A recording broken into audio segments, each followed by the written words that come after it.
everyone. Welcome to Lives Worth Telling. I'm your host, Jodes, and my podcast is about digging deep into people's stories and providing them with a platform to share their life and their experiences with my listeners. One of the key reasons in creating this podcast is so their families and friends can have a record of their life, their stories, and their voice forever. One of my favourite things is hearing about people's stories, their triumphs, their hardships, but most of all, I love hearing about their resilience. I really hope you enjoy listening to my guests share their lives with you. I want you to have a few laughs and allow yourself to be immersed in their stories. Well, welcome to episode 7 of Lives Worth Telling, and a shout out to all our listeners around the world. We've actually picked up some listeners in Amsterdam, so welcome to you. Okay, in today's episode, we meet Danni. Danni shares with us an incredibly difficult time in her life that involves her marriage. She talks about how she managed the situation, and there were so many factors for her to consider. I think her positivity in everything she does and the ability to enjoy life and to always have a laugh has been key to surviving the many challenges she has faced. Hold on to your hats, people. Enjoy. Oh my goodness, here we go. So today's guest is someone that was mentioned in Kimmy's episode, and I'm really so excited that she's decided to come on. And we will actually do a bit of a fact check a bit later on. But I'm going to say welcome to you, Danni. Thank you for having me, Jodes. Oh, my gosh. This is going to be fun. It is going to be fun. I think this is going to be episode 7. This is going to be. So, I think so. We're going to start off talking about background and childhood and then move into all our other bits and pieces. So let's start off with your family. So tell me about your parents, siblings, I guess where you grew up, and where did you start? Where did I start? Well, no. I am the youngest of 3. So I have an older brother, Darren, an older sister, Nikki, and then me. So I grew up in the country, in country Victoria, in Numurkah. I didn't know that. Yeah. I was born here in Melbourne, but we moved to Numurkah when I was 4, I think. Okay. Yeah, prep. I started prep. So pretty much lived there. And if people don't know where Numurkah is, it's just out of Shepparton. So I've seen the sign. Yeah. I know the sign. So I don't know where it is. So up near the border, New South Wales border. So it's so it's good. I loved growing up in the country. Very relaxed, very carefree, you know. You walk, you leave your house, your front door's open, no one locks things. You go play in the local creek, you go yabbying, you know. Like Had your parents grown up there? No. So they were raised in Melbourne, like they're from Melbourne. They had a stint living in Papua New Guinea for Dad. Oh, wow. I think Dad's work. So my brother and sister were actually born there. Okay. And then they moved back to Melbourne, and then Dad took a job with the local council. So they moved up there. Oh, wow. So I was there, I think I was there 16 years. So did all my schooling there. I went to TAFE in Shepparton, and then once I finished TAFE, I moved to Melbourne. What did you study at TAFE? So I did my diploma in community services and childcare. Yes. So I think I enjoyed working with children. I didn't know what I wanted to do. Yeah. At one point I was going to be a hairdresser, which I think my mum was really hoping for because she'd get free haircuts. She kept saying, Good one, Mum. You could be a hairdresser and then you could just cut my hair. And That'd work out well. I'm like, yeah, I could. So I did look at that. Is that the Aussie version of certain cultures, they want their kids to be doctors. Yeah, it's the Aussie version of you need to be a hairdresser because I want to you can do all our haircuts. Maybe. I was never going to be a doctor, so that's okay. But yeah, I enjoyed working with children. Yeah. And it was funny. I knew I didn't want to teach, Okay. which was interesting now that I'm ended up teaching. But I was happy just to play. Yeah. You know, I just wanted to play with the kids. So childcare was a good option.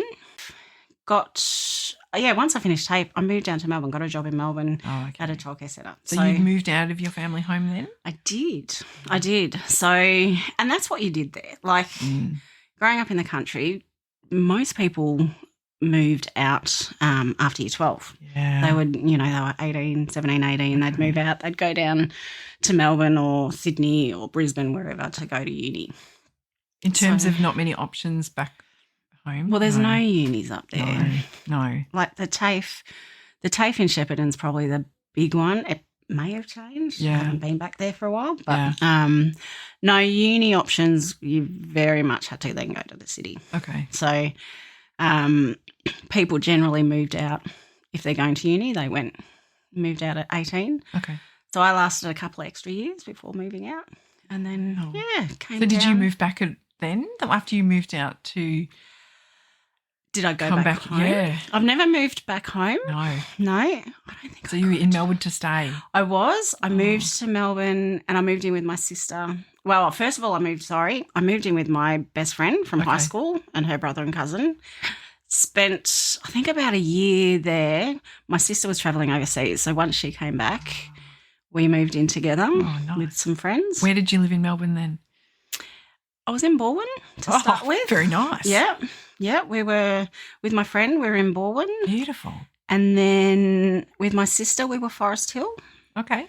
Yeah. And then from there, I got married and we went to Glen Waverley. Oh, my goodness. So apart from Balwyn, it's always been the outer east. Do your folks still live? They've been all over. So they went from Numurkah to Shepparton. Okay. Shepparton to Taggart. Okay. Taggart to Rowville. And they're now in Mount Martha. Okay. So they're all over. Yeah, so the family home, long gone. No, family home's long gone. Yes. The family home is now a B&B in Numurkah. Oh, is it? So it was a beautiful old home, like a 100-year-old home that when we moved, Mum and Dad did a lot of work and like restoring it. And then like put in a new kitchen and, I can still remember vivid memories of people coming in and like sandblasting the beautiful brick chimney and painted inside, painted outside, like summers spent helping Dad paint the house, climbing up on the roof. Like, I don't know if that happens these days. Like kids. I don't know. And it was an ongoing. I remember we were joking that by the time we finished the coat, it would be ready to paint again because it was weathered. It was round two. It was round two, and it was that thing that we did not on the side, but Dad worked, like Mum and Dad worked, so it was the weekend job or the side job to paint the house. So we had a lot of fun. It was a lot of fun. But, so what size property was it? Was it an acreage or no? It was just a block of land. Yeah. But it was a big house. Like I think we had 5 bedrooms, a billiard room. Yeah, no, sounds like a Cluedo game. Yeah. Beautiful, big, massive ceiling, like high ceilings, like really, really nice. So then someone's come in, one of the local families there has come in, I think it was initially in their family. Okay. I think. And they've sort of redone it up as a B&B. Oh, it's good it's still there. Yeah. It hasn't been knocked and... Yeah. So, no, it's beautiful. And it's really, we were following it on Instagram. It's really nice watching. That was my room. Yes. Have the kids seen it? Been back? They've never been inside. We've driven past probably when they were younger. Yes. Yeah. Oh, my goodness. Yeah. And what was school like for you?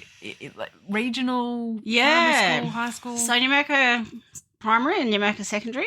How many kids in the primary school? Oh, gosh. I would have no idea. Yeah. It was a relative, I think, I look at it and go, it was a relatively big school for a small country town. Yes. It was, I couldn't tell you. Yeah. Maybe 200, I don't know. Okay. Maybe 300, I don't know. So a class per year level maybe? There'd be a few classes actually, a couple of classes. Oh, that's fair size. Yeah.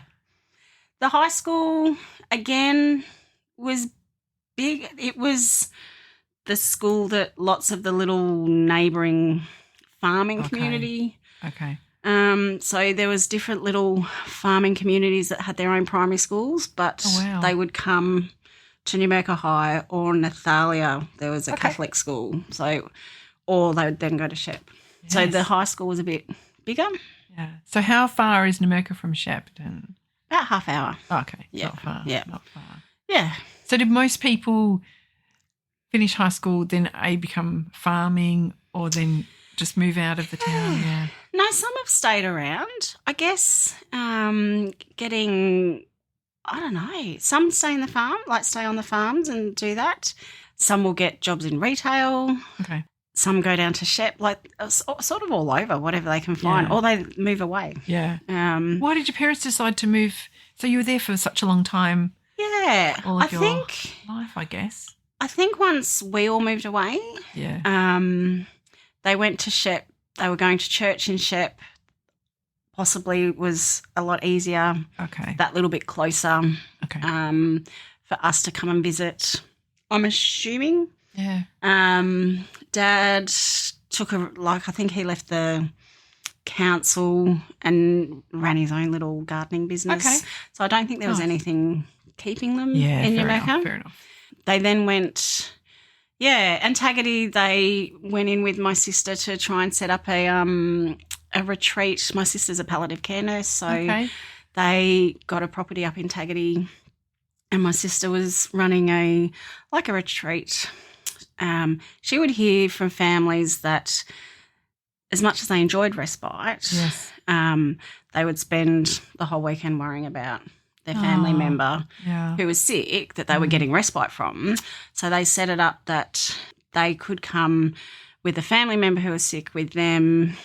Nick would look after who was sick. Mum and Dad would look after, so the family would have that respite from the day-to-day care, but they could still just enjoy time together. Really nice. Yeah, that sort of thing. So Does she still do that now? No, they did that for a few years, and then that stopped, and Mum and Dad came back to Melbourne because grandkids. Okay. Yes. Yeah. So they went to Rowville. That's when they went to Rowville. Oh, gee.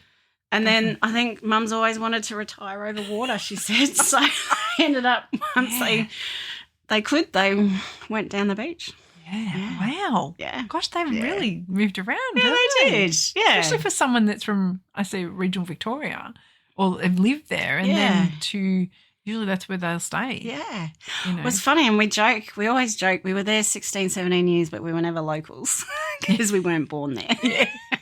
Yes, what's that? That reminds me of something else.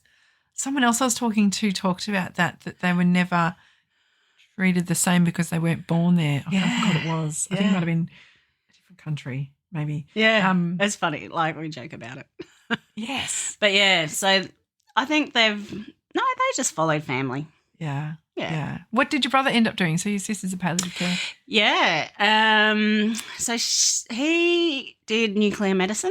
Oh, so he was a nuclear medicine technologist. Oh, my goodness. And then he did a bit of chaplaincy work. Okay. And then... So they came to Melbourne to study, I'm assuming? Yeah, he came down to Melbourne to study, met his wife, Lisa. Yep. They got married. They were childhood sweethearts. Oh, wow. So they live down the peninsula. All the rest of my family down the peninsula now. And they're trying very hard. Mum and Dad are trying very hard to get me down there. So then he did some chaplaincy and he's done a few different things, but teaching at the moment, primary school teacher. Oh, wow. Yeah. Really enjoyed working with the children. Also does some work with the AFL through the under-18s and a wellbeing coordinator through that. Wow. So, yeah. Little, lots of little things. Yeah.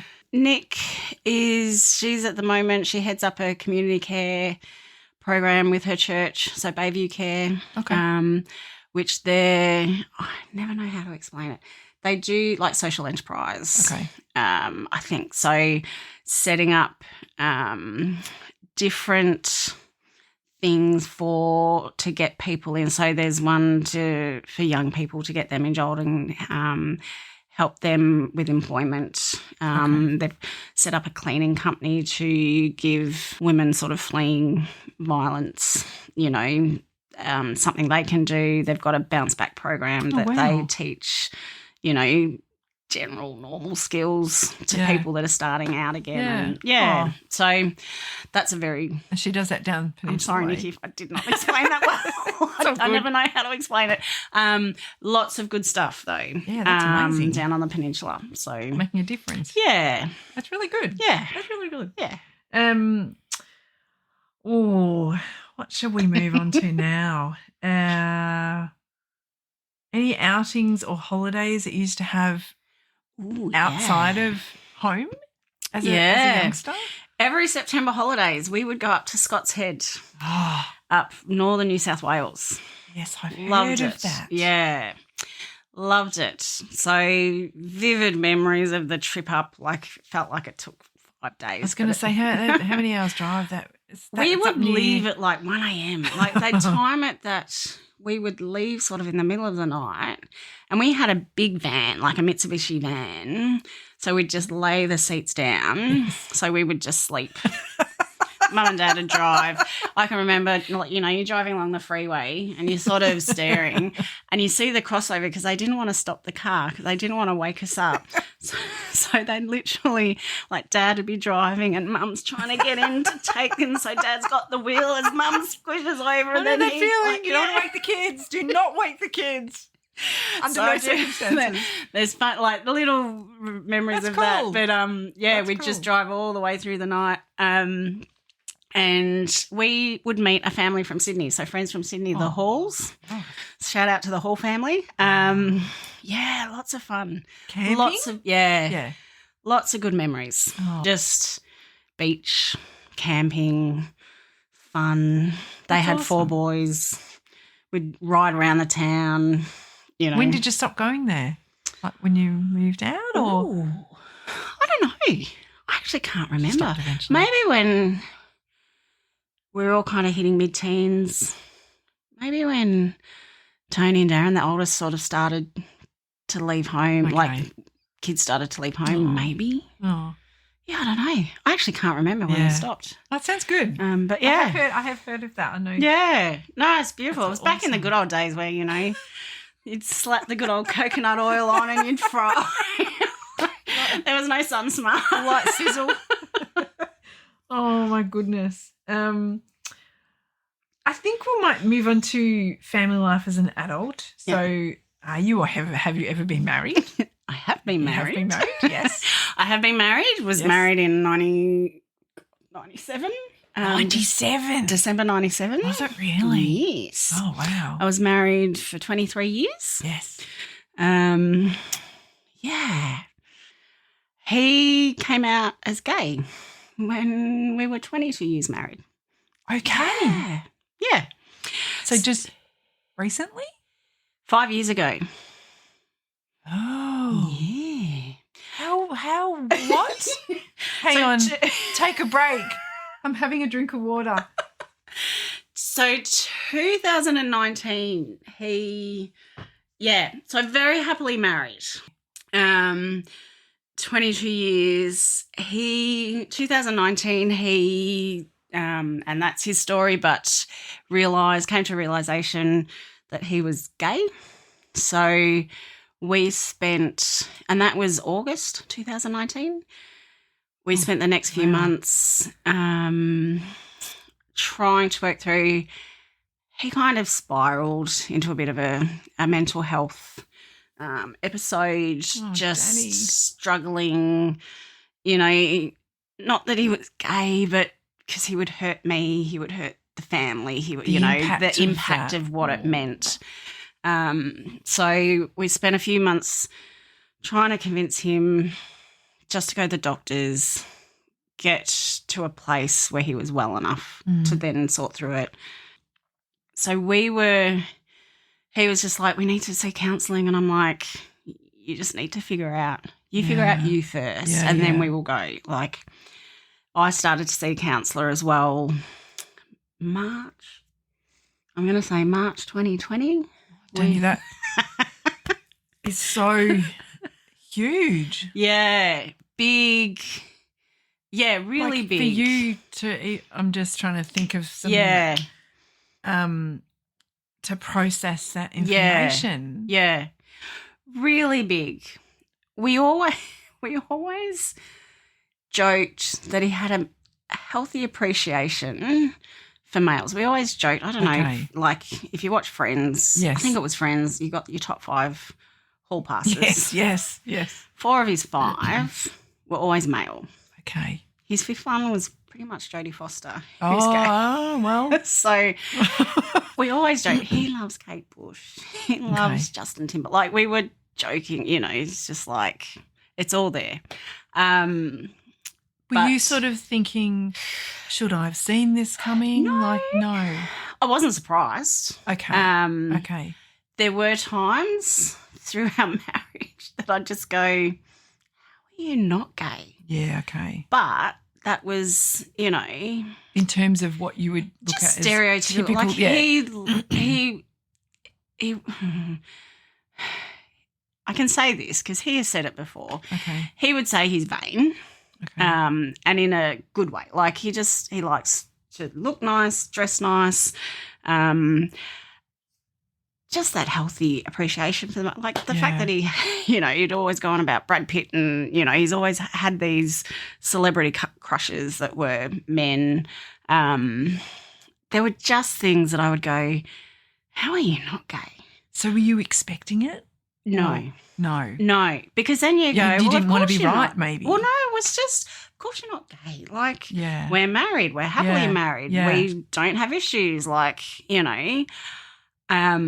I'm surprised I didn't do the whole, maybe he's bi, because you can have that appreciation for the males and females. Never crossed my mind. Oh, Danny. But when, we came home from church one day and he sort of asked, where are the boys? And I said, well, they're coming. Like they were just playing cricket. One of the other families were just locking up. So they said they would drop them home. And he goes, okay. I said, so they're probably 10 minutes behind. And he goes, okay, I've got to tell you something. Oh, my goodness. And he just literally, I'm standing in my kitchen trying to get some lunch ready. And he's just like, and he initially said bi. He goes, I'm bi. And I'm like, okay. I'm like, are you sure you're not gay? Yeah. And he's like, no, I'm bi because I love you. Like it was all, I love you and no, I'm bi. And he was very quick to go, it's not about action. It's about like, I just want you to know. I don't want to pretend anymore. I want you to know me, who I am. He'd come out a couple of days before to our best friend, like his best friend. So he's just like, once I'd had that, and I don't know if that was planned. You didn't know that? No. I don't know if that was planned or whether that had just come or whether maybe it was planned. But he kind of went, now that I've told you, I need to tell Danni. So yes, of course. He's just like, I just need to tell you. And I remember thinking in my head going, did you not just hear me say the boys are 10 minutes behind us? Like they're going to walk through the door at any scene point. Yeah. So it was that whole. How old were the boys at this point? 2019. So Aiden would have been, 13. Oh, yeah, gosh. It was around just after his 13th birthday. Oh, gosh. Owen would have been 16, 17. Okay. 16? I don't know. 2002. Oh, my God. I can't do the math. Yeah, he would have been around 16, I think. So, yeah, really. And I just remember going, and I think I turned around and I said, I just need you to know that whatever happens, I'm not going to stand in your way of being you. Yeah. If oh my gosh, Danni, there's so much to process there. Like my brain's running about 1,000 miles an hour. Yeah. I remember going for a walk because you feel like you want to go, oh, that's nice. I'm going to do the groceries. I just kind of did the whole, yeah. I don't know what to do with that. I don't know what you want me to do with it. I don't know what to do with it. So our church was going through looking for a new minister. So he was on the panel for that. He had some interviews for that. So literally, and in that, I'm not going to stand in your way. Like the boys came home. So we're like, oh my gosh. okay, can't talk about it. So I'm like, that's part of processing, is just that brainstorming. Like, you can't just. No. And I remember going for a walk. I'm like, I need to go for a walk. And I remember walking around. How far did you walk? 30,000 kilometres? Did you walk? Do you want to know one of my first Did you walk to Numurkah? No. I reckon. Do you want to pass there? I don't even know if I told Craig this. Do you want to know one of my first thoughts? Oh no! If I'm allowed to get personal, of course. I remember walking around going, I guess that gets me out of sex tonight. So it's off the table? Such a wife thing to do. We'll take any opportunity to get out of it. Sorry, men. But yes. I think I started laughing going, why is that your first thought? Bless you, Danni. And then it was like, actually my next thought is, I think my marriage just has an expiry date, which is something I never thought. Yes. So it was all this, what have I just been told? I can't fathom how you would even process that. Like, it is really great for him to have absolutely felt that relief, but then he's handed you a plate of really heavy stuff going, what do I do with it now? And I think, what does this mean for him? I think that's what he struggled with most, because and he kept saying, I'm not ashamed, I'm not, it's not that I'm gay, it's just the impact of this. I'm going to hurt you, I'm going to, and it was actually really hard going, well, you can't avoid that. No, honey. it's just a matter of course, that's isn't it? Just inevitable. Yes, my heart is going to get broken, but that doesn't mean you shouldn't do this. If this is who you are, this is who you are. So it was never, for me, it was never an option of, well, just put that aside and, it was always, you have to be able to be authentic with yourself then. Yeah. Like if this is because you don't want to pretend, then you have to be able to process, you have to be able to look at this. So we started counselling together in March 2020. Okay. Everybody knows what's happened in March 2020. We literally had our first counselling session, and I remember her going, we're hearing the schools are going to get closed. We're hearing the schools are going to go to early holidays. I tell you, it's a great time. It was a great time. In all our lives, yes. So we got one session in before the world blew up and everything went to Zoom and telehealth. And I remember thinking, there's no way in hell I'm doing counselling over Zoom. And I think it's again, my brain's running. Can you hear the cogs turning really quickly?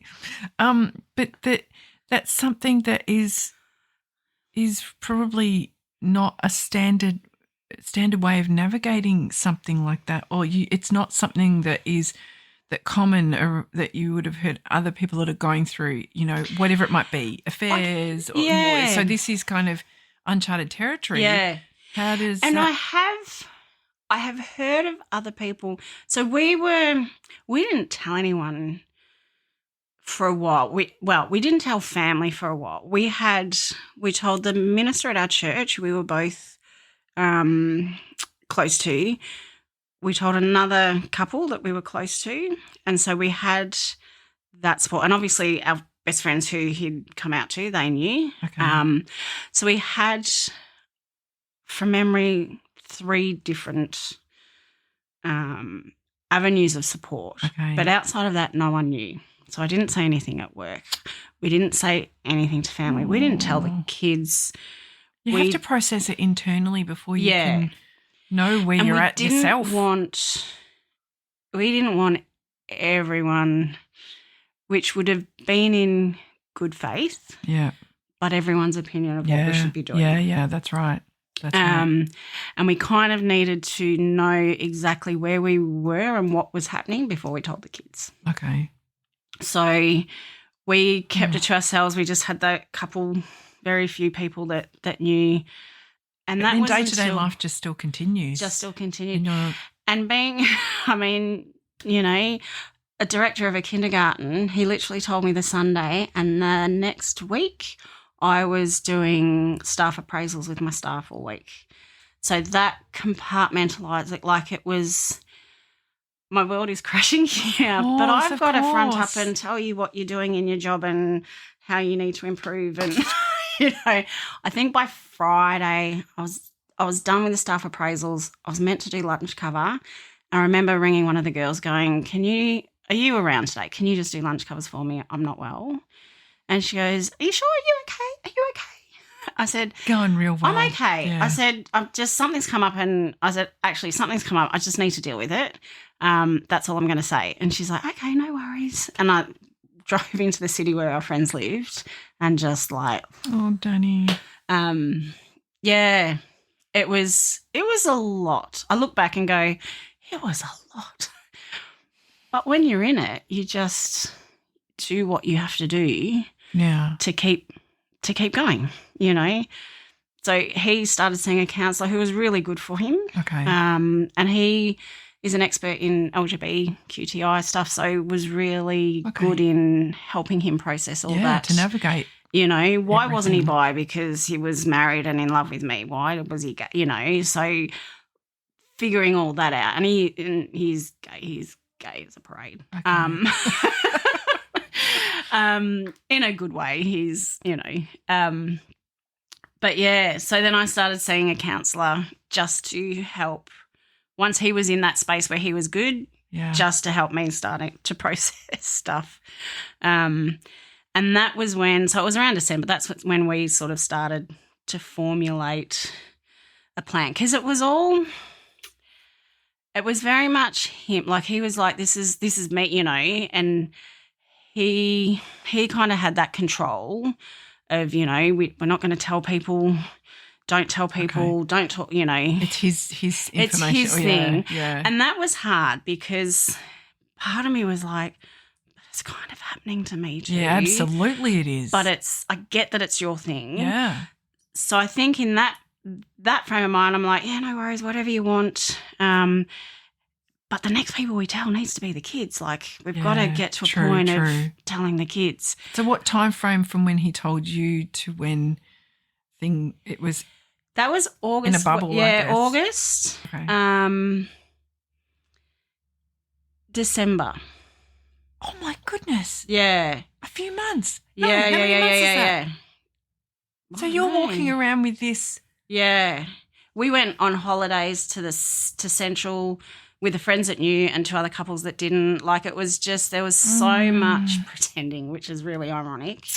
So much pretending going on during the day. And then at night when the kids had gone to bed or, it was that we would be up to talking till 1 a.m, just talking, crying. Yeah, it was full on time. And that was that time frame when he told you and not wanting to let it out any further until quite a few months later. Yeah. Is that all from he didn't want it out yet? He didn't want it out yet. He wanted us to be able to sort through it. It's hard because he would come home and he goes, I had coffee with so-and-so and I told them. And it's like, well, hang on. You're like, no, I'm keeping it, I thought Mum, we would tell the kids next, know. So how long after did the kids find out? They found out in December. Yeah. So no earlier than that? That was... So you're living in the same house and everything? Yeah. Oh, my gosh. There was a kind of plan, and this was something, working through it with my psychologist. She was like, you actually need to take control of this thing. You need a plan. When you tell the kids, you need to have a plan. You can't just blurt it out. It has to be a united front. It's you and Craig need to sit down and figure out how you're going to tell them, what you're going to tell them, preempt some of the questions, just so they're not left wondering, they're not left unsure, You've got to have a plan. So we had a plan. I remember we sat down, we talked about when we were going to tell it. And it was going to be just before Christmas, which sounds like a terrible time. But Owen's birthday is straight after Christmas. Maddie and Owen then do a beach mission December, for 2 weeks over the New Year's. So no if it time's wasn't, a good time though. No, You're probably no like, time's no a time's a good time. Like, you know? No. Is it? So, yeah, so we did have a plan. I actually wasn't there when they found out. So as much as we had a plan, he had a different plan. he ended up, I went to dinner with a friend and I ended up telling her, and I felt so guilty because I'm like, no, we said the next people. But she kind of picked it. Like, she kind of went, how you doing? Like, what's going on? You're, you know, the last couple of times Your people I've seen close to you would go, hang on. Yeah, the last couple of times I've seen you, you're quiet. Like, so I ended up telling her, and I was doing the like, I'm not meant to, but, you know, because we've got to tell the kids, like, and I'm adamant that we've got to tell the kids. But, yeah, I got home that night. And the house we were in, you drive into the carport and the lounge, you can see straight into the lounge. So it's just all windows. So if you don't draw the curtains, you just see straight out. And I remember driving in, curtains were up, and getting out of the car, and I went to get my bag because I'd been at work since 7 a.m. Oh, jeez. And it was 9 p.m., you know. And they're all sitting on the couch just looking at me. And I'm like, random, weird, okay. Oh, my goodness. So I got in, and I'm like, hey, how you doing? How's your day? Jumped down. And I think one of them, I can't think who, might have been Maddie, I don't know, maybe Owen, I don't know. One of them just went, it's okay, Mum, we know. And I'm like, what do you know? And one of them, the other one goes, it's okay, we know. Dad told us he's gay. I'm like, did he? So at that point, are you thinking, I'm so just the like, plan? what happened to the plan? He said there's reasons for it. All of them at the same time? Like I think he told Maddie. Okay. Because, and he has diabetes. So he said, you know, he put it down to a hypo. And it's going to sound like, you know, he's a really bad guy. He's not. He's really not. It was just the wrong choice. It was just the wrong choice. And he regrets it. But I kind of went, well, what do you know? What, you know, Dad's told us that he's gay, da-da-da. And, like, my anger was boiling. And I'm like, okay. And I looked at him and he was just looking down. He couldn't look at me. And I just pulled up a little, you know, the footstools, sat down, and I said, what do you want to know? You got any questions? And they're like, no, we're good, Mum. I said, great, I'm going to bed. I went, I'll go for a walk. Into tears, text my friend. I'm like, I told him. Yes. So I came home from work early the next day because I'm like, and you've been up since 7 a.m. You've got home at 1 o'clock, and they've gone, hey, guess what? And you go, I'm going to bed. Yeah, like that. Yeah. So I didn't, and that hurt me. That's probably the thing in my life that's hurt the most. Like that was the one thing he's done that really hurt. Him coming out was fine. Like, I look at everything else and go, that was the thing. And he regrets that. I know he regrets that. Okay. But it doesn't change. Like, and it was the one thing I felt I had control over. Yeah. And that control was taken. Yeah. And it's just, for me, it's a moment. I guess it's a moment for me that I'm never going to get back. No. And I've had conversations that, like, people go, you know, well, how did the kids take it when you told them? And you go, I didn't know. Yeah, I wasn't there. That's, you know, and it's really funny when people go, you talk about this, you know, your whole forgive and forget. I think previously I go, yep, forgiveness means you move on, you forget, you know. I do understand the people that go, I forgive you, but I can't forget. And it's not a vindictive thing. It's just, I can't forget it because it's a moment will always be there. Like, whenever someone says, how did the kids take it? I don't know. Like, so did they have questions for him? Like, you weren't there for that? So how were you talking a few hours? I think they were there for a couple of hours before I got home. So I came home from work early the next day because I'm like, I need to know what, like, we had a plan of what we were going to say and how we were going to reassure them. Yeah, of course. I don't know. So it's not a standard kind of mum and dad are separating, divorcing, this is what's going to happen. This is not part of the standard practice. Yeah. And I won't go into details. From what the kids have told me, it wasn't done well. Now, he might have been having a hypo. They don't recall him going to check his blood levels or take jelly beans. But I don't know. So I can't say anything. I can't say that he didn't have a hypo. I can't say that he did. You know, it's just a regrettable, it's just one of those moments that you go, that shouldn't have happened. Yeah. Under any circumstances, that shouldn't have happened, and it did. So that was December 2019. So that was December. That was just before Christmas. I don't think I spoke to him civilly for 6 weeks. Like I remember the next night, once the kids had gone to bed, I went, you know, can we talk about last night? And he's like, yeah. And I just remember going, you know, that you have never done anything that's hurt me that much. Like, and I don't know, it's going to take me a long time to forgive you. I need you to know that. Like, you need to give me time because that's going to take a long time to get over. And he's just like, yeah, I get it. And he knew. Like, and he says, you know, he says it's his one regret that he told the kids without me. But yeah. Was the plan to tell them that night? Nope. It was,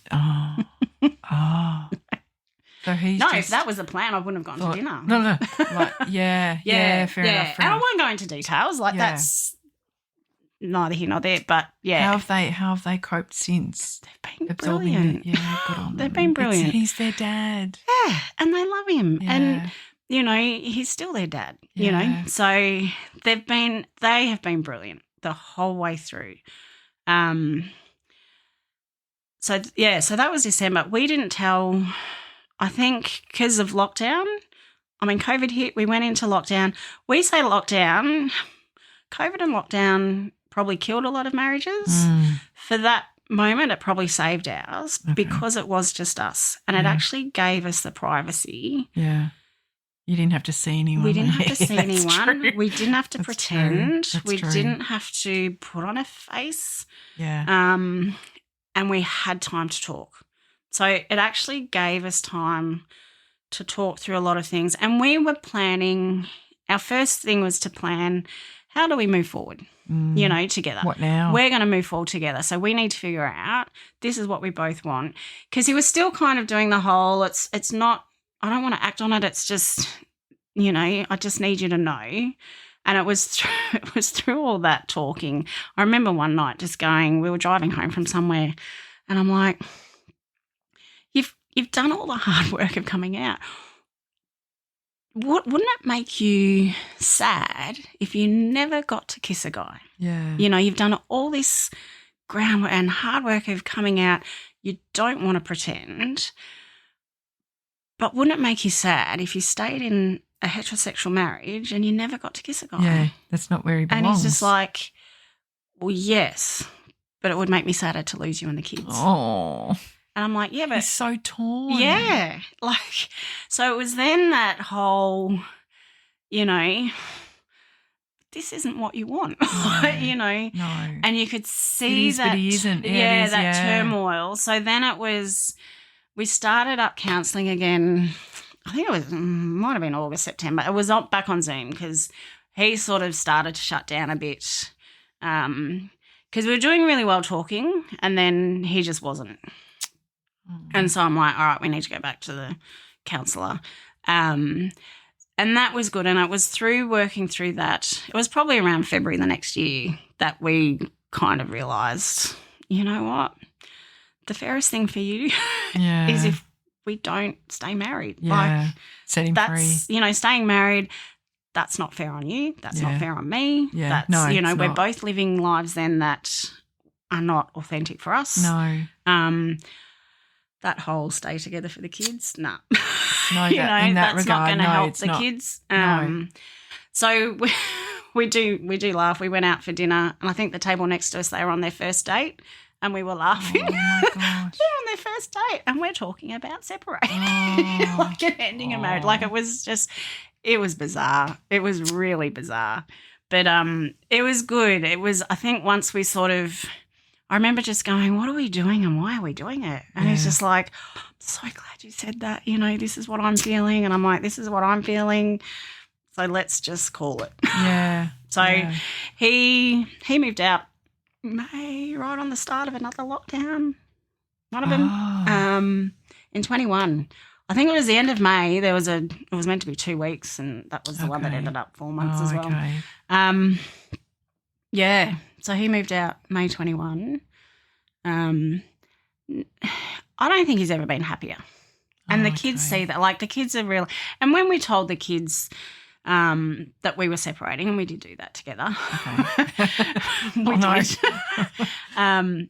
We sat them down because we'd started off, because the whole thing of, you know, when we tell him that he's gay, we've got to reassure that it doesn't affect their relationship with him. Yeah. We're still a family. We're still working through this. You know, there's no decisions made, So and they were good, and they took that very well, apparently. And they've been brilliant since. Okay. So when we sat down and said, look, we've worked through it, you know, we have decided to separate. We think this is the fairest thing for Dad. It's the fairest thing for me. You know, they were brilliant. Again, they were brilliant.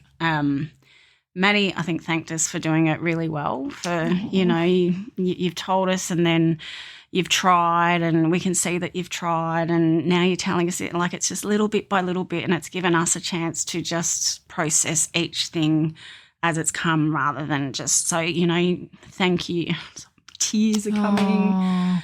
And I'm like, what about you, mate? And I think I looked at Owen, and he goes, well, yeah, like, it's kind of inevitable, isn't it? Yeah, that's right. And I'm like, well, yeah, but we were wanting to try. Like, we wanted to try.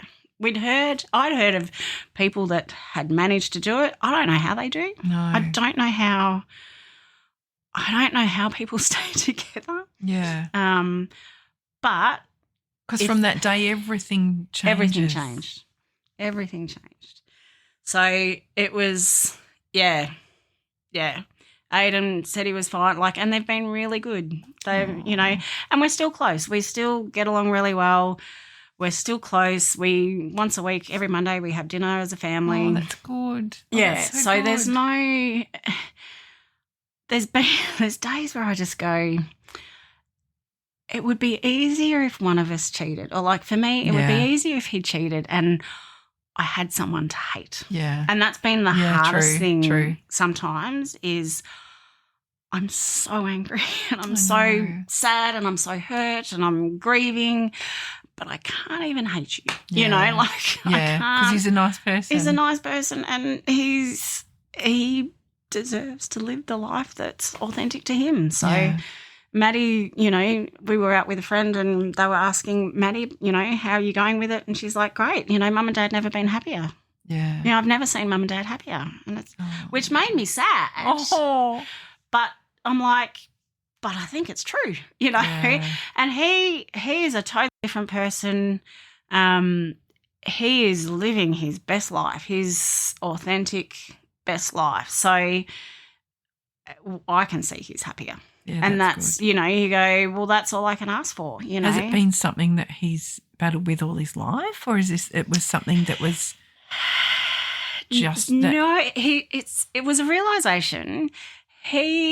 When he looks back, he can pinpoint a time when he was 15 that he noticed the other boys, and he noticed, but he didn't think it was a choice. Okay. So, and he wasn't religious. I was the one that grew up in a Christian conservative home. Mm-hmm. He didn't, but he kind of, like, he grew up in Bayswater. So he goes, you know, the 80s in Baysy, you saw what happened to people who were gay. You know, it's not good. Yeah, that's right. So he wasn't an option. He didn't think it was an option. And I remember asking him, you know, if you knew that you had a choice back then, would you have chosen differently? And he did say yes. And he's like, but that doesn't mean that the marriages, and I'm like, no, I'm not. No. I'm not saying that at all. No. It was more, well, I think I asked him that to sort of help him realise, you know, if you knew back then and you knew you had a choice, you probably would have chosen differently. You know, I think I could see that, so long as he could see that. But for him, it was the realisation in 2019 that it was just, oh my gosh, okay, Yeah. I'm gay. Yeah. You know. Yeah. Yeah. Oh my gosh! And then I guess that's a really long answer to your question. Where was I? What day is it? What day is it? Yeah, my next question is, do you have children? I've answered a few questions in one. There you go. One of my questions for my cousin, because one of my was, have you ever been married? And he looked at me and he was like, well, you know. But it was one of those things, it's like, that was one of my questions I just read sometimes. Yeah. And then that wasn't, that's not on my cheat answers. I don't have that. Yeah. It's challenging for you though, Danni, to, but not only you, it's like you deal with it yourself, but then the fallout of, I guess, all of those circles surrounding you, family, friends, work relationships, all of those. How on earth do you navigate that part of it? And everyone will have their piece of things to say, which is their why judge on. People have the judgy pants on, and other people will be really beautiful and. Yeah, that's really hard. From where I'm sitting, everyone has been accepting. Yeah. You know, and for the majority, everyone was really good, you know, quite accepting. I mean, even when we did eventually tell family, I mean, I grew up in a Christian home, very conservative. Yeah. You know, homosexuality was a sin. Yes. You know, and I know that is something that mum and dad have struggled with, you know. They don't, you know, I grew up, homosexuality was a sin. Yep. I was a little bit worried about telling my family. Okay. But they were brilliant too. That's so good. You know, and because they know him before he came out. So that is who is Craig. Yeah. That's Craig. Yep. That is a part of his I guess, dialogue now. Yeah. But they knew him before. The person, you know? And so, I think we told my sister and her husband earlier in the year, because I remember there was like a week or 2 weeks break between the big lockdowns in 2020, and they came up to visit. Like, they're like, okay, we can go more than 5K, so we're coming to visit, you know. Yes. So they actually came to visit on their way through to his family in Sunbury. So I remember telling them then, and we'd had plans, because we're like, okay, we'll tell Nikki and Andrew, because then they can help facilitate setting up the family. So the plan was to then tell the family, you know, within a week or two. But then we went into lockdown again, and I'm like, I can't do this on Zoom. No. Like, we cannot have this conversation on Zoom. That's not fair. So we had to wait until lockdown had finished. So, yeah, that's why family didn't find out for over a year. It wasn't that we hadn't planned. I mean, we planned on telling them once we'd sort of worked through counselling and all that, but then COVID hit. We didn't start counselling really. We were in lockdown. We couldn't see them face to face. We couldn't tell them on Zoom. It was just, okay, so we don't tell them yet. Yeah. But being in lockdown, it was very easy to hide. Yeah. So on Zooms, when you do a Zoom catch-up, you're just chatting and there's no need to get personal. Yeah, so it was helpful that way. The universe, wasn't going to allow it to But when we told family, it was really, like, they were brilliant. Like, I'm sitting there and I'm like, wow, you know, not that I expected them not to be, but it was just knowing what they think about homosexuality. Yeah, that's right. They've been really lovely and accepting. Yeah. From where I'm sitting, all of our friends are accepting. Some have had more questions than others. Okay. He would feel differently, and that's between him and other people. From where I'm sitting, you know, those people that he struggles with, they love him, you know. Yeah. They've just had questions, you know. They're they're looking at it going, you're our friend, but Danny's our friend too, and we're really worried about Danny, which it's just like, and that everyone's dynamic worried would about be Craig, the same. so thank you for worrying about me. Yeah, that's right. It's that. Yeah, that's yes, right. that's okay to be worried about me, but yeah, so there's some friendships that he feels that he's lost. I would say they're still there, but that's for them to find their way back. Yeah, yeah. But it's funny when you say, you've got in the back of your mind, like when you're telling your folks what's happened, and that how they think about homosexuality, but they're just thinking of it as, I guess, an abstract concept. But then you link that to the person, they go, well, that's fine.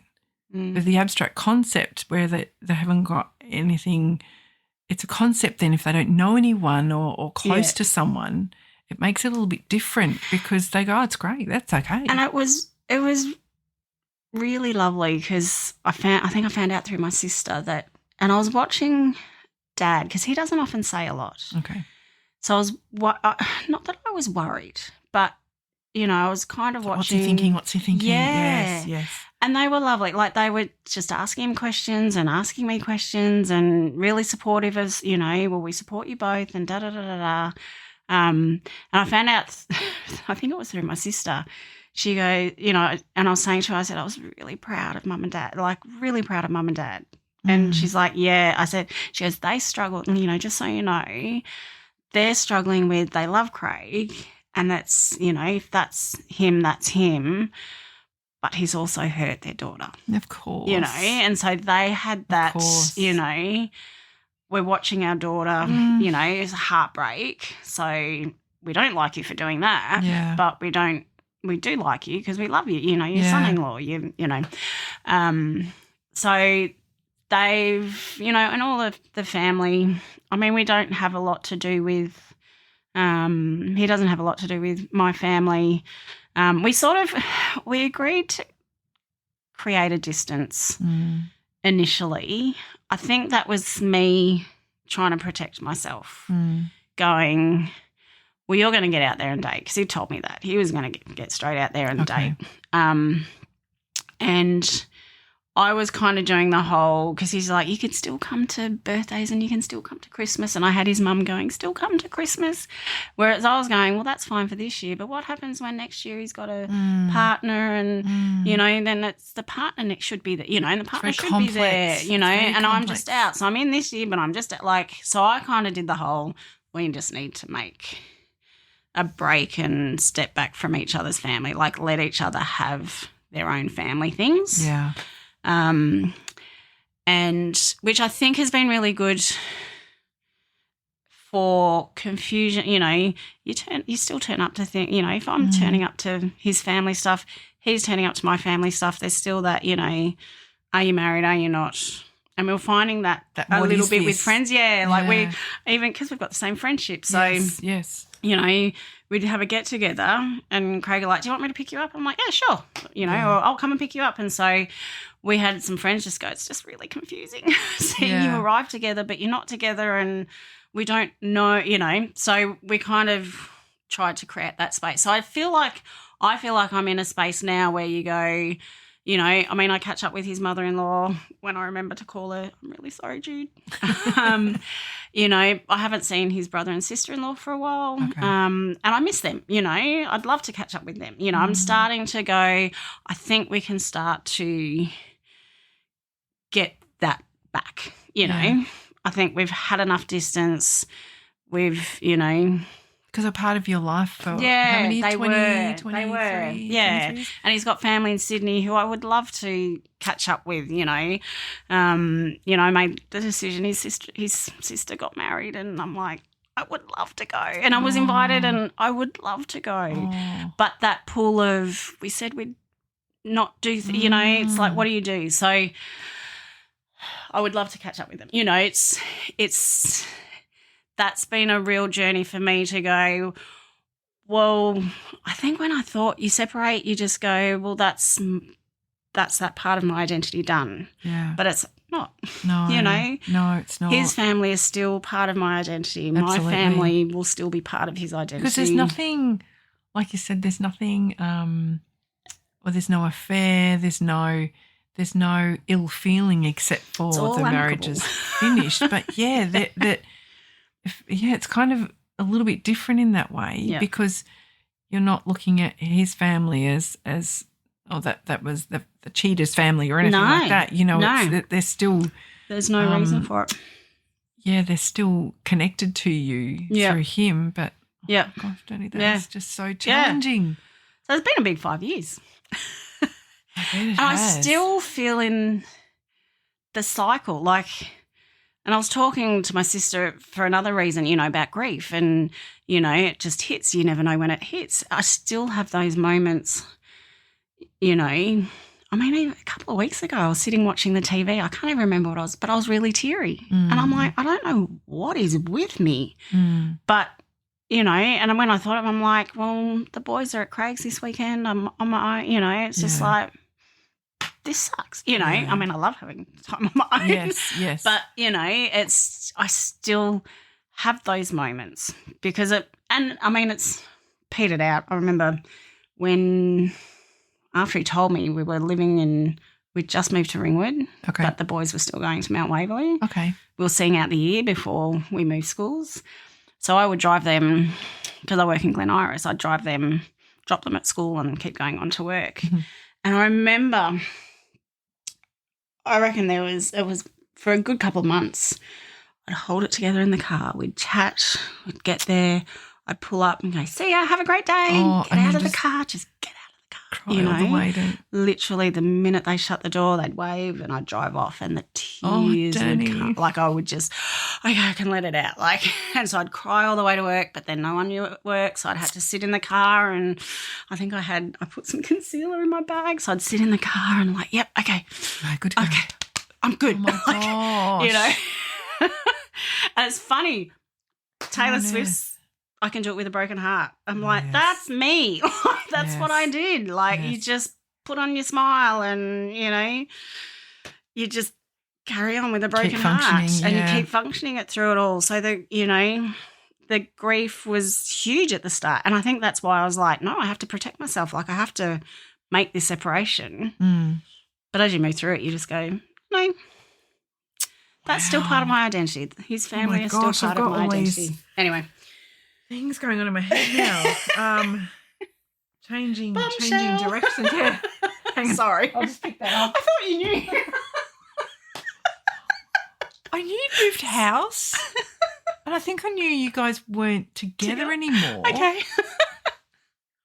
But then we haven't seen, geez, there hasn't been anything really at the house of... No, the Choke Ranch, is that what it's Yes, their events calendar's been empty, I must say. Yes, Kim, I think over you've the last few years. You know. She's not here. Kimberly. She can't, Kimberly. You need to. She can't say anything. She's Kimberly. Kimberly. So going back to... Sorry, I've probably changed her. Like, what's happening? So with your children, so I guess... You know, you've mentioned you have your 3 children and, you know, when were they born? What sort of time frame are we talking? How old are they now? Maddie's a Y2K baby. She was a 2000. Oh, yes, of course, yes. She was born in the year 2000. So, yeah, Maddie's 24. Aiden's 21. Oh, wow. And, no, Owen's 21. Aiden has just turned 18. Oh, my goodness. Yeah. All adults. All still living at home? No, Mad lives out with some friends and the 2 boys are at home. Wow. So Aiden's doing year 12, trying to get his hours done so he can get his licence. Hallelujah. Once that's done, I never have to sit in a car with an L plater again. Oh, it's all. What do you mean? It's great fun.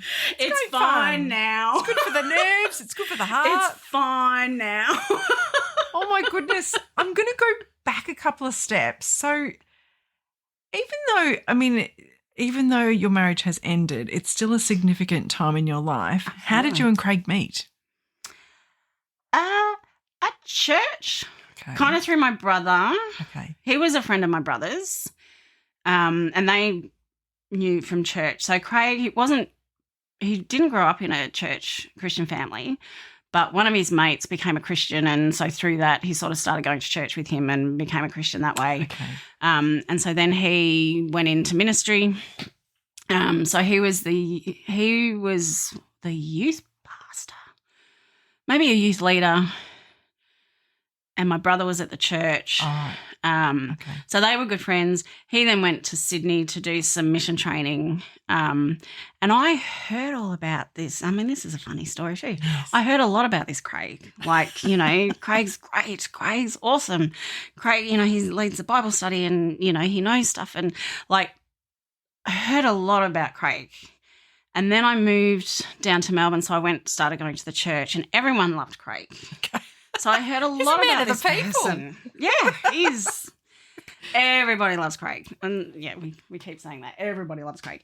And he was in Sydney, so he moved back. So everyone's just like, Craig's moving back to Melbourne. And I remember everyone's like, he's going to come back and be the youth pastor and you get to meet Craig. And I'm like, awesome. Little did they know, I had already met Craig. Oh. Before he went to Sydney. He was in his first year of Bible college. Okay. And he says, he goes, everyone in their first year of Bible college is arrogant because they think they know it all. I was going to Adelaide with my sister. We were driving over. So I'd come down. I'd stayed with my brother overnight, and then my sister and I were going to go drive to Adelaide. So I went to Bible study with him, and I met the wonderful Craig and thought he was so arrogant. So arrogant, so up himself, so like, and I don't like the look at me people. Like, for me, it's a big turn off. And I remember just going, oh, this Craig's not all that. He's not all that. And at this point, it was just Darren just going, you know, you'll meet Craig, and I'm like, And then everyone's talking about this Craig, so I'm like, great. Oh, you know. I was going with an open mind. Anyway, he came back and it was fine. I gave him a chance again. And I found that I started to actually like him. He was fine. He was actually really nice. Actually, he was really nice. And I remember talking to him and he's like, you know, yeah, I was looking forward to meeting you when I got back. And I said, yeah, but we'd already met. And he goes, no, we haven't. And I said, yeah, we have. Oh, no. And I said, I came to Bible study with Darren. Like, and he goes, oh, yeah, no. Oh, yeah, no, I vaguely remember. Was it you? And I'm like, great. So our first meeting, I thought you were arrogant up yourself and you don't even remember. You don't even know who I am. So we always laugh. We're just like, and yeah, we ended up together. Yes. So yeah, we met through that. He came back as the youth pastor. I was one of the youth leaders at that time. So we had to be very careful. We'd already had a scandal in the church with our senior minister, so we had to be very careful. I see. And very transparent, and you know that we weren't doing anything untoward. Yes. So how old were you when you met him? I was 20, 21. Okay. 21, maybe. 20. No, 20. No, I had my 21st when we were engaged. We met. It happened really quickly. We met end of probably 90. If we got married 97. So it must have been towards the end of 96. We started going out February 97. We were engaged April 97. Married December 97. Yes. No, I was not pregnant. I did get asked that a lot. Yes. So, yeah, we kind of, once we realised that we liked each other and you were my person and I'm your person, we're just like, well, there's no point waiting. You know, we know it. Yeah. Excellent. Yeah. And then Maddie was born in Maddie was 2000. Oh, my goodness. And then Owen was 2002. Yeah. And Aidan was 2006. Yeah. But yeah. Wow, the three. The trio. Yes, the trio. And this, I like this question, is what do you admire most about Craig? What is something you've always admired about him? It's hard to say. There's quite a few. I actually admired, like, in the early days, I admired his, it's going to sound really romantic, I admired his knowledge, but he opened me up to a whole new world. You know, I was this country girl living in a very sheltered life, and he just knew so much. And so and you met him not long after you moved to Melbourne. Yeah, yeah. So you're 19. Yeah, right. Yeah. So, right. And just the conversation, and I'm not a huge conversationalist, and he is. What? Which, Kimmy, let's get this checked. he is. Oh, wow. And so he would just talk, and he would talk about things, but he just knew stuff. And I remember just going, how do you know this stuff? But he reads. Yeah, so I love that. And that's something I admire. You know, if he wants to know something, he'll go and read about it. Yeah, he'll go and research. He'll go and, you know, so he doesn't, you know, he won't take on that uneducated opinion. You know, if he's going to have an opinion on something, he'll go and read and research it and make sure that he's informed and he's you know, educated around what he's saying. And so he's taught me, that's something I've loved that I've learned from him, you know. Before I get too judgy about things and jump in, I just go, well, hang on, let's go read about this and learn about it first. But yeah, he is very caring, you know, and he is caring to those that he loves. And he has been a good dad. He has been a good dad, and he was a good husband. Yeah. You know, we had a really beautiful life, and that nothing over the last 5 years has changed. Yeah. That and what we had. So yeah. No one can take that away from you. Yep. Yeah, absolutely. Well,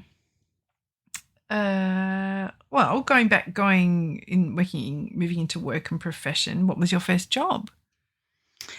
In a hairdresser's. Here we go. Mum's like, yes. Yes.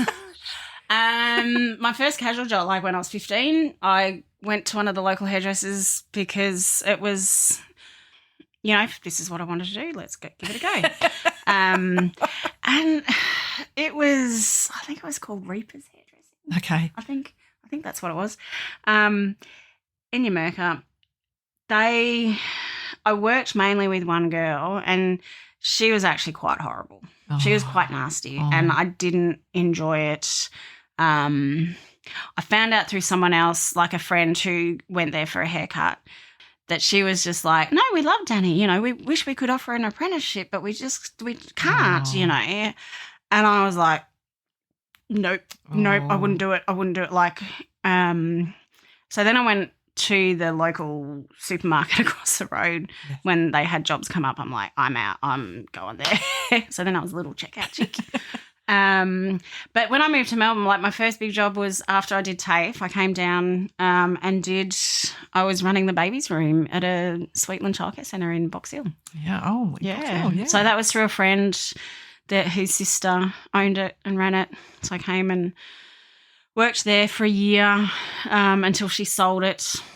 She owned a lot of childcare centres. It was a bit dodgy. Long story, I won't go into it. But they kind of did the whole last on, first off. So they said, you know, you can sign a contract with us, but you won't necessarily be working here at Sweetland with your friends. You'll be, and I'm like, no thanks.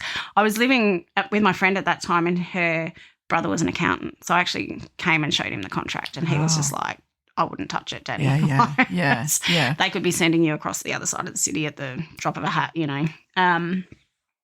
So I left there. I did a bit of agency work and just sort of went from centre. I landed at Malvern Early Learning in Armidale, worked in the kinder room there, then went through maternity leave. Like, so it's always been in childcare. Yeah, working with children and families. Yeah. And recently you had an achievement and you finished something. Oh, I did. You know how I didn't want to be a teacher?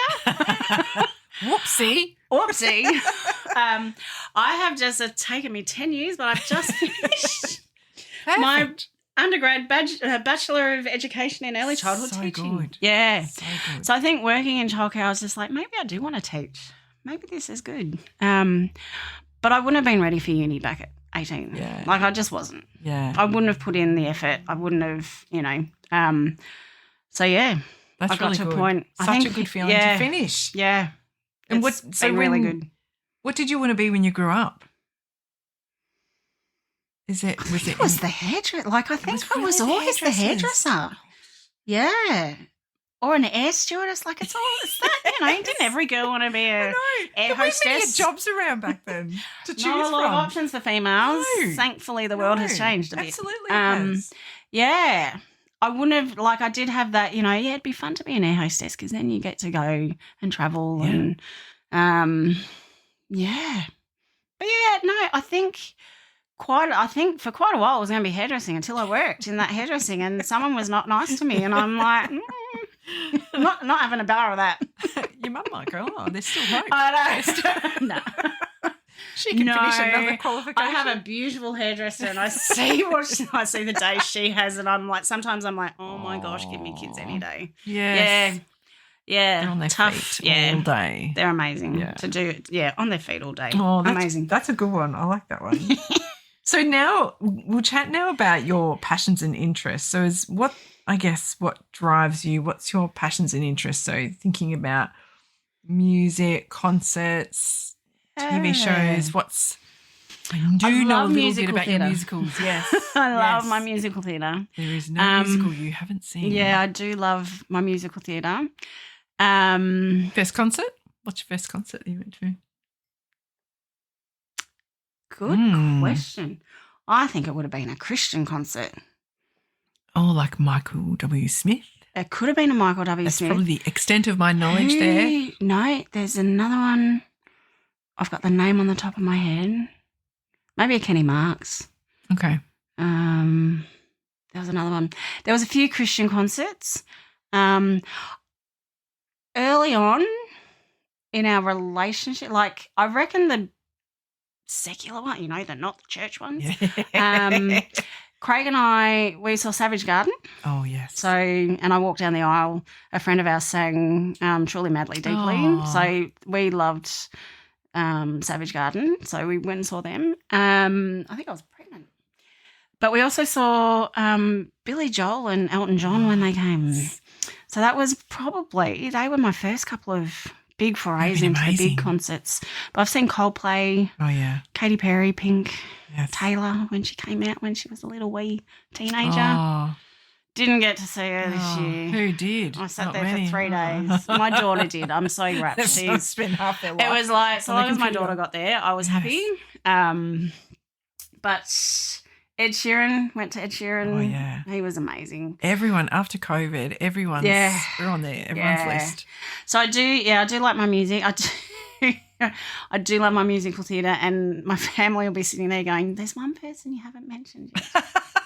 I haven't seen him in concert yet. Oh. Aaron Tveit. Oh. Do you know who that is? No, I don't. Did you watch Les Mis movie with Hugh Jackman? No. Oh. Did you watch, what else is there? Okay, so he was Enjolras in the movie. Okay. And I went to watch Les Mis for Hugh and I came home raving about the guy that played Enjolras. And so I looked him up and he's full on Broadway. So for years he had his own album, but he's been in other shows. So I just listened to him, I reckon, for 5 years straight. Oh, wow. Has he been to Australia before? He has been to Australia. He's done a concert with a couple of other artists, like theatre artists at the Sydney Opera House. Okay.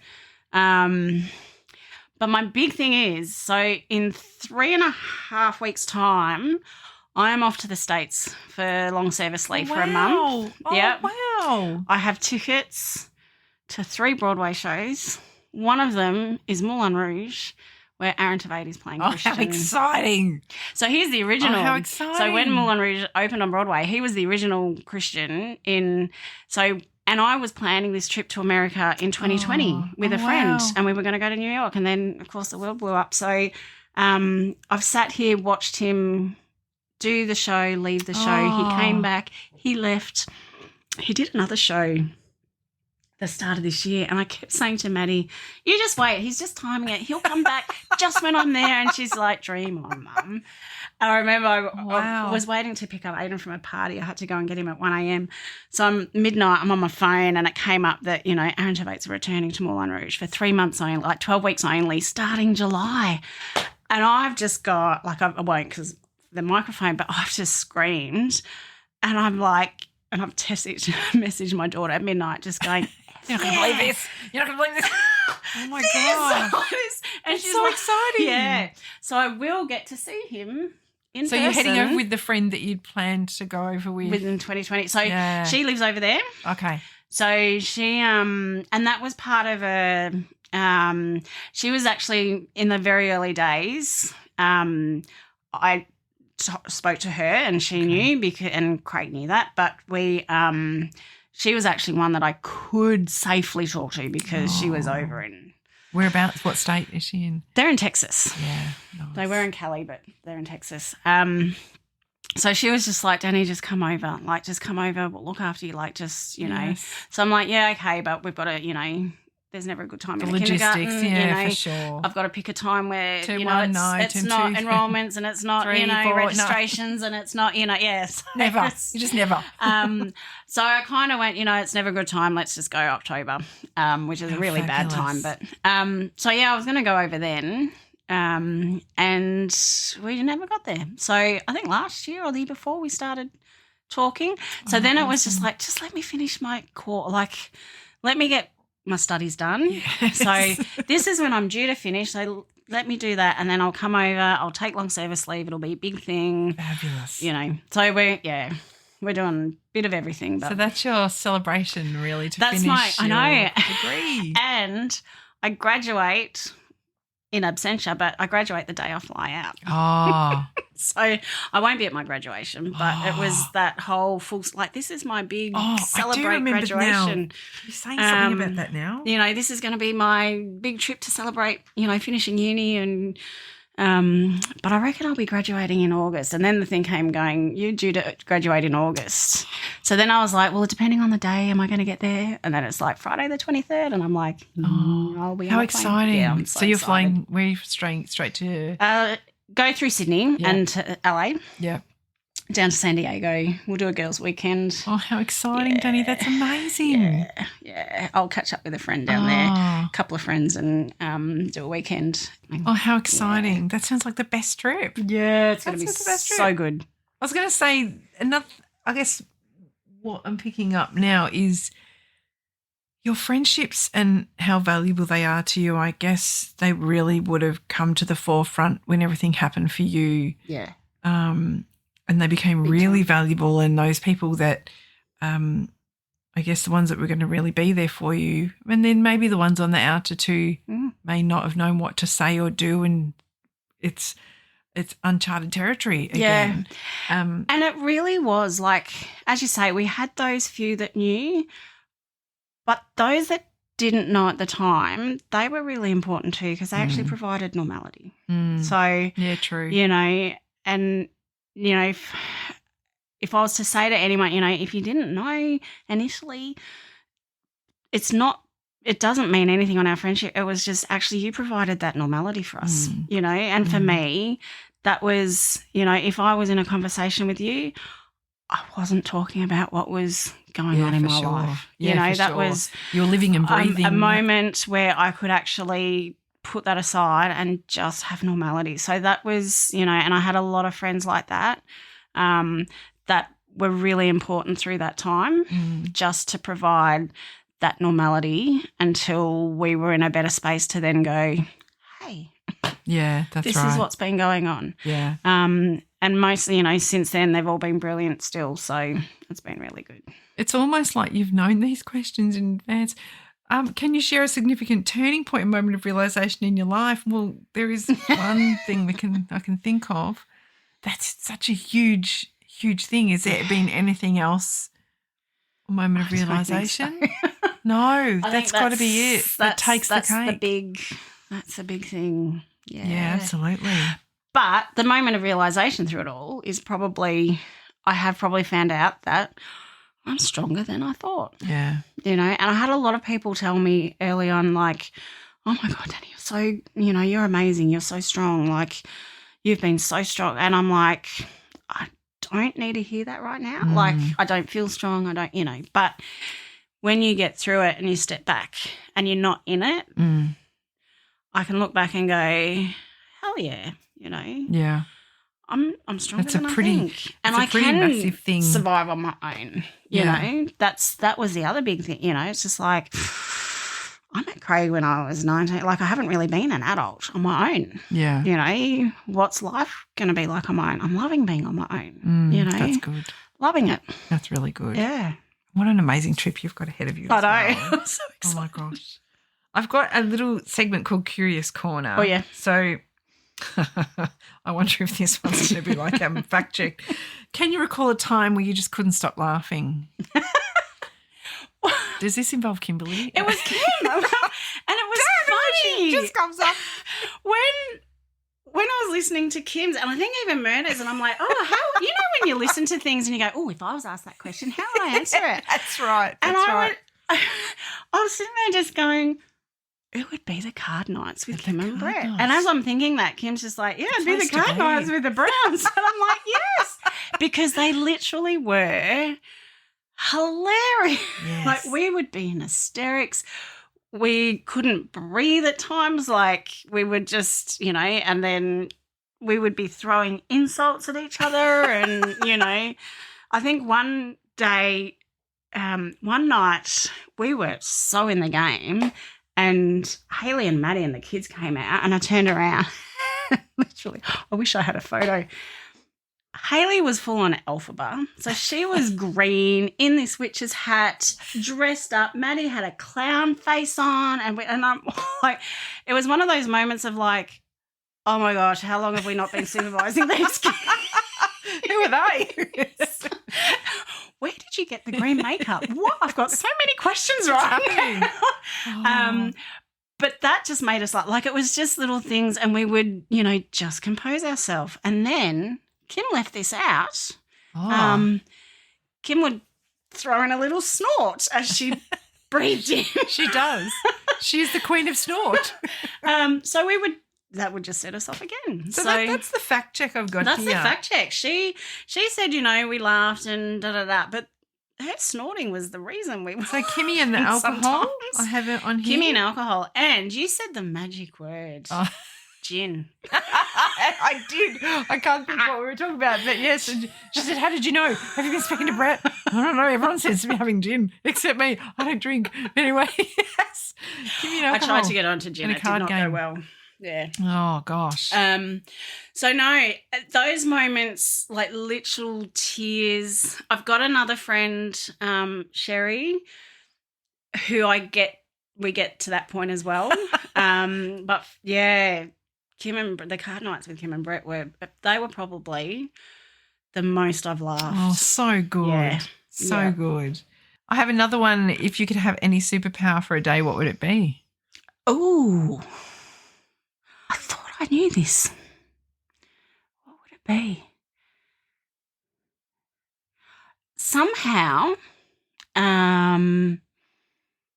foresight. Oh, yes. Yes. But that would be a good one. Yeah. I don't know why. Like, I think it's just that whole, if I could just jump ahead in time and make sure everything's okay. Oh, a DeLorean, a time machine. Yeah. Like, just, if I could just make sure that, when people found out what they found, and that's not even coming from my perspective. Like, it was just, I'd love to just know what happens. Yeah, I hate surprises. Yes. I think I hate surprises. So I think it's that, if I could just have that magic, I don't know, like I Dream of Jeannie. You just appear and you see what's going on and then you jump back. Absolutely. Absolutely. I've got another one which some people struggle to get to the 5, but 5 people you would invite for dinner that you would never really have a chance. Ooh. Oh, what about your little friend you're going to go and see? Yeah, Aaron would have to be invite there. Him. Well, let's invite him. Might have to invite his fiancée too. I don't know. Geez, really? It's a party people. There's always someone to ruin it. I would have him at my dinner table. Excellent. Robin Williams. Yes. He would have been a laugh. Off tap. He would have been a great one. Absolutely. For a long while, I would have said Elijah Wood. Yes. He'd be fun. Yeah. Have a drink with Elijah Wood. Go drinking with Elijah Wood. There's another Lord of the Rings, isn't there, coming out soon? Is there? Yeah, I thought they read something somewhere. Yeah. A TV? Is there a TV show? Yeah. Something like that. Yeah, I don't know. Who else? 5 is a lot. I think I need to 5 drop is the a number. lot. 5 is a lot. I'm sure I will get in the car and go, oh, Yeah. her and her. And yeah. Well, if you could choose one song to play every time you walked into a room, what would you choose and why? I think. And I am thinking mainstream because I need to. I'm thinking at the moment that whole Stronger Than I Am, Katy Perry, Raw. Yes. I've got a feeling she'll sing that at the grand final. I hope so. Do you reckon? She'll be very good. Yeah.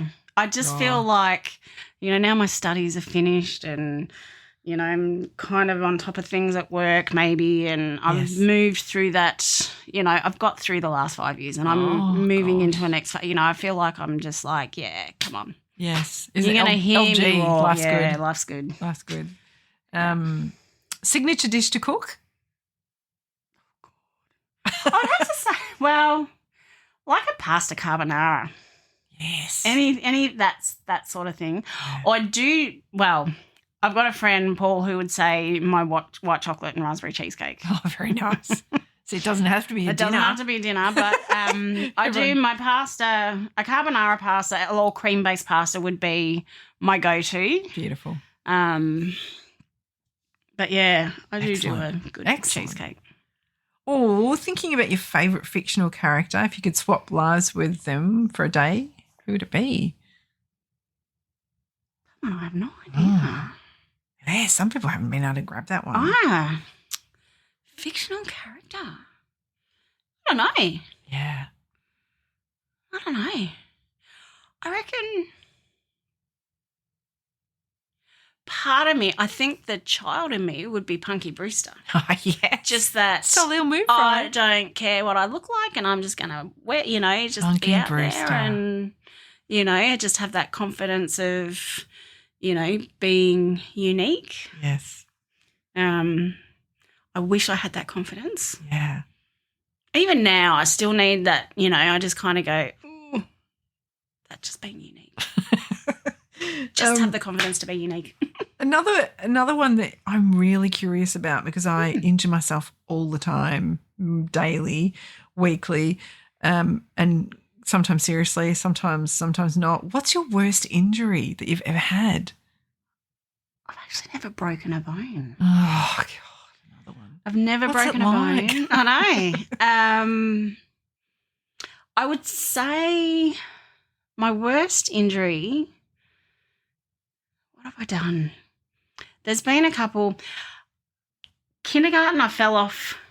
There was the logs that go up and then down. So you're going to say A-frame then? I think. No, the logs, you walk up and then you walk down. I got pushed off them. Oh, I ended up with stitches. oh that's pretty bad. Yeah, I remember getting stitches, which my brother and sister did have fun when I was a kid telling me that's where they took my brains out. Oh, my goodness. I don't know if they remember that, So but on your I do. face? Yeah, so I've still got it. It's just the end, Wow. sort of the extension of my eyebrow. Bet you that was an incident report to fill out. You didn't Well, have to do back it. then? No, yeah, no. 1980, What I don't know. blood? Yeah. Get a tissue. Come and pick her up, Chris. She might need to see a doctor. I don't know. Wow. Yeah, so I remember having stitches or butterfly stitches across there with a split. I've had a rusty nail in my hand. Ooh. I remember I'd gone outside the front to talk to Dad about something, and sort of as I stepped back, I tripped, Oh. and there was some planks with I still remember Dad's like, "Don't look down. You're okay. You're okay." Oh. Like I'm like, yeah. Wow. But I go, that's kind of superficial stuff. Like I've never broken a bone. No. I concussed myself at work Oh, jeez. playing footy with one of the kids. Literally slammed into the. Oh, no. Like we've got like the pool fencing. Yes. and I went to, take a specky and I tripped. We had something out, so it was really bad. I'm like, so much equipment. Okay, girls, this is not good. Tripped and just went slam into the fence. And I remember just bouncing and looking at, and he's just like, the look on his face, I'm like, it's okay. I'm okay. Oh, my goodness. And then we were both laughing. And then, the next day I was not well. Get rid of the footies. Oh, jeez. Well, this one is, if you could do things differently, what career would you choose? Would you go back and choose the same thing? I don't think I would. No. But I don't know what I would do. Yeah. Because right now, I don't think I would choose a career. Yeah. I would choose a 9-to-5 job that you clock on at 9 and you walk out at 5 and you don't think about it again. That's right. You know what I'm talking about. For sure, sister. That's right. Yeah, I don't know. Preaching to the converted. Well, your shift is your shift, and it's, your shift what's is that shift, like? and you just go. I wish I could be creative. I have often thought, I wish I could be creative to do something like floristry or things like that, and just be creative with your hands, but I'm not. Yeah. But I wish I was. Yeah. So if I was, that's something I would look at. Yes. I reckon I know the answer to this next question. Hall pass, even though Craig isn't in the mix now. So I guess you've got free reign. Free reign. You are heading to the States. I am heading to the States. And so there's a fiancé in the way. But this is the thing. It's not my appreciation for Aaron Tveit. I don't actually know if it's a hall pass thing. Yeah. I mean, if I could get one-on-one time with him and meet him, absolutely. Fabulous. For me, for him, it's just like I could just sit, close my eyes, I could listen to him sing all day. Oh, his voice. How old is he? He's 40. Yeah. Hey, that's young. Yeah. Yeah. I don't know. I don't have any mad crushes at the moment. Yes. Yeah. Stay tuned. Yeah. Oh, I've got my last little section here. What are you most proudest of in your life? My kids. Yeah. And I know that's a common answer, but they really are my pride and joy. Yeah. Yeah. Absolutely. Yeah. Yeah. And is there anything you regret in your life? Not travelling when I was younger. Yeah. Thought you were going to say hairdressing. No. Hairdressing. Yeah, not no. Yeah. Not travelling when you're younger. Not travelling when you're I didn't have the main urge. And then I met Craig, we were going to go overseas and do some mission work anyway. Mm-hmm. So I think part of me was like, well, we were going to go study French in Paris and, so it was never high on the list to go travelling. And then we by the time we didn't end up doing the mission work, we were staying here. Maybe we'll work. Maybe we'll figure some stuff out. And then by that stage, we'd started to try and get pregnant. Then we'd stopped. But then we were pregnant. We decided to stop and work for a couple of years. But by the time we made that decision, I was already pregnant. So it wasn't like that was a choice for us. And I didn't realise I missed the travel until we sort of started travelling. But, I mean, when you've got kids, it's harder to negotiate. Yeah. So I think that's where I go. If I was to say to my kids, travel while you're young and, you can. Yeah. Yeah, absolutely. Yeah. Yeah. Get out and see the world. I think it's good that even though you hadn't early on, you're still going to make up for some lost time. I've made up for some lost time. Yeah, we certainly have. It's really, really good. Well, I have come to the end of, that was sorry, that's a long one. Oh, my gosh. She dropped the ball on me. I just appreciate you thought you were up for a nice little chat. I did. We talked shop. We talked kindergarten. We didn't even get close. we did that for the first hour before. No, that's true. Unrecorded. It's the bloopers. I just appreciate you being so open, and I guess probably it being some time ago now that you are able to talk about it. It's easier and also to talk without about now. becoming emotional too when something's so new and raw. It's, yeah. You know, but really when you talk about it and other people hear what you've gone through, people will resonate. And I just really appreciate you being really open and that's okay. No, there was no warning. But yeah, thank you. And can't wait to upload this bad boy. Yes. Awesome. Thank you, Danni. Thank you. Thank you for having me. Thank you. See ya. Oh, wow. What an incredible interview we had with Danni today. Thank you to Danni for sharing such a pivotal moment in her life. I'm sure you will agree. She was very mindful of trying to support everyone around her as best as she could. And what I really love is I love that Craig is still in her life as they've shared so many significant life events together, including their children.